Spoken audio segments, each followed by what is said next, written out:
Assalamualaikum warahmatullahi wabarakatuh. Perkenalkan, kami dari kelompok 13 yang beranggotakan 3 orang, yakni Indah Suci Arifah, NIM 23010180151, Silvani Kumala Putri Ismail, NIM 23010180157, Hoiriyah, NIM 23010180162. Di sini kami akan menyampaikan materi yang berjudul istishab.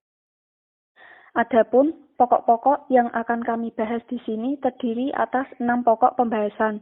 Yang pertama, mengenai pengertian istishab, syarat-syarat istishab, macam-macam istishab, contoh istishab, dasar hukum istishab, dan kehujahan istishab.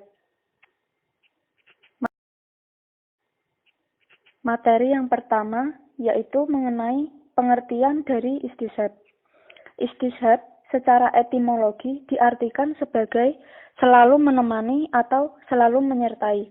Sedangkan istishab secara istilah, di sini terdapat beberapa definisi yang dikemukakan oleh para ulama. Yang pertama dari Imam Isnawi. Beliau berpendapat istishab yakni melanjutkan berlakunya hukum yang telah ada karena suatu dalil dan hukum itu berlaku sampai ada dalil lain yang mengubah tersebut. Yang kedua dari Ibnu Al-Qayyim Al-Jauziyah. Beliau berpendapat bahwa istishab adalah menetapkan apa yang telah ditetapkan dan meniadakan yang sebelumnya tidak ada. Pengertian yang ketiga, pendapat dari Abdul Karim Zaidan. Abdul Karim berpendapat bahwa pengertian istishab ialah menganggap tetapnya status sesuatu seperti keadaan semula, selama belum terbukti ada sesuatu yang mengubahnya. Jadi dapat disimpulkan pengertian dari istishab adalah menetapkan berlakunya suatu hukum yang telah ada sebelum adanya dalil atau bukti yang mengubah hukum tersebut. Selanjutnya mengenai syarat-syarat istishab. Di sini kami mengambil dua syarat-syarat istishab. Yang pertama dari Syafi'iyah dan Hanabilah serta Zaidiyah dan Dzahiriyah. Berpendapat bahwa hak-hak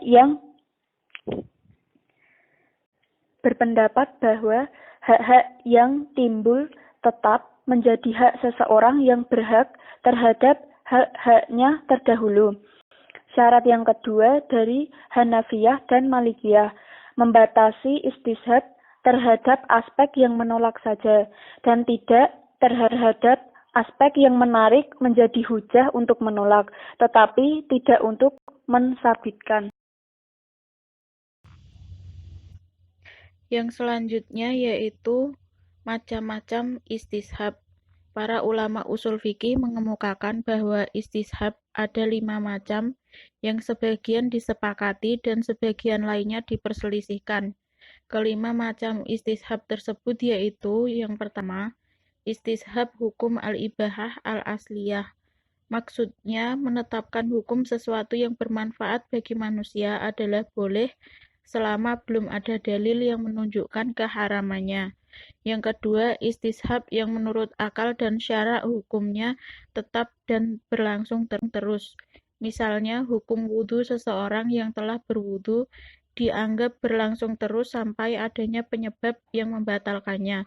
Apabila seseorang merasa ragu apakah wudhunya masih ada atau sudah batal, maka berdasarkan istishab, wudhunya dianggap masih ada karena keraguan tidak bisa mengalahkan keyakinan. Yang ketiga, istishab terhadap dalil yang bersifat umum sebelum datangnya dalil yang mengkhususkannya, dan istishab dengan nas selama tidak ada dalil nasah.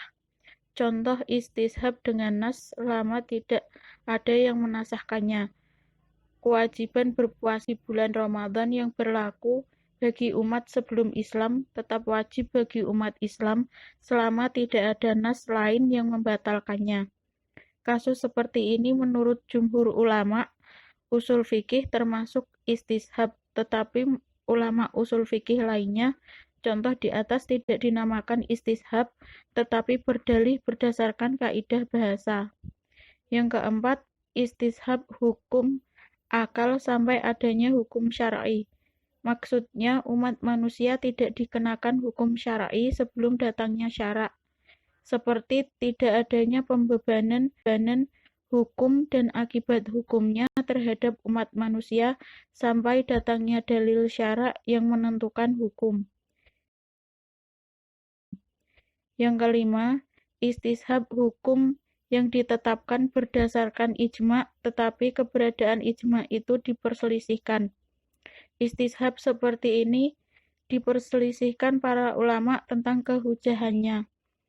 Misalnya para ulama usul fikih menetapkan berdasarkan ijma' bahwa tatkala air tidak ada, seseorang boleh bertayamum untuk mengerjakan sholat. Yang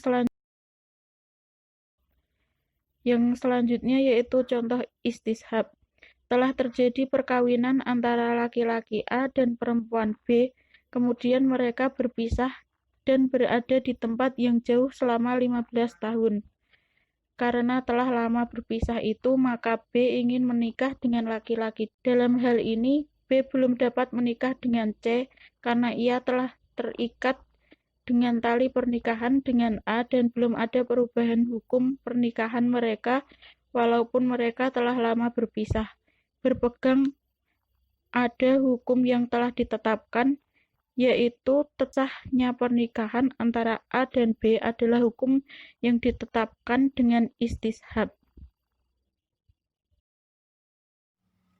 Selanjutnya yaitu mengenai dasar hukum istishab.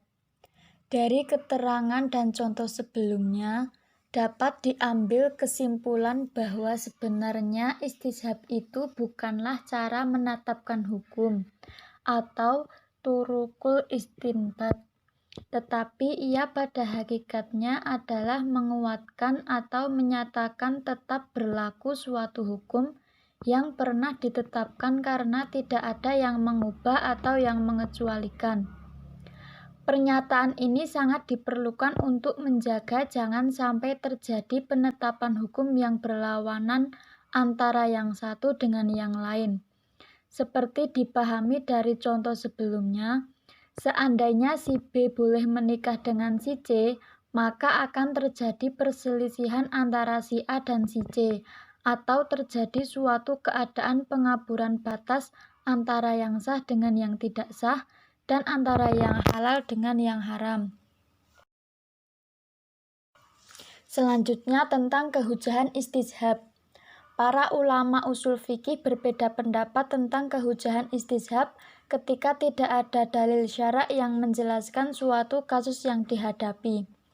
Yang pertama, menurut ulama Hanafiyah. Ulama Hanafiyah menetapkan bahwa istishab itu dapat menjadi hujah untuk menolak akibat-akibat hukum yang timbul dari penetapan hukum yang berbeda, atau kebalikan dengan penetapan hukum semula, bukan untuk menetapkan suatu hukum yang baru. Dengan kata lain, istishab itu adalah menjadi hujah untuk menetapkan berlakunya hukum yang telah ada dan menolak akibat-akibat hukum yang timbul dari ketetapan yang berlawanan dengan ketetapan yang sudah ada, bukan sebagai hujah untuk menetapkan perkara yang belum tetap hukumnya. Yang kedua, menurut ulama mutakalimin atau ahli kalam. Ulama mutakalimin menyatakan bahwa istishab tidak bisa dijadikan dalil karena hukum yang ditetapkan pada masa lampau menghendaki adanya dalil.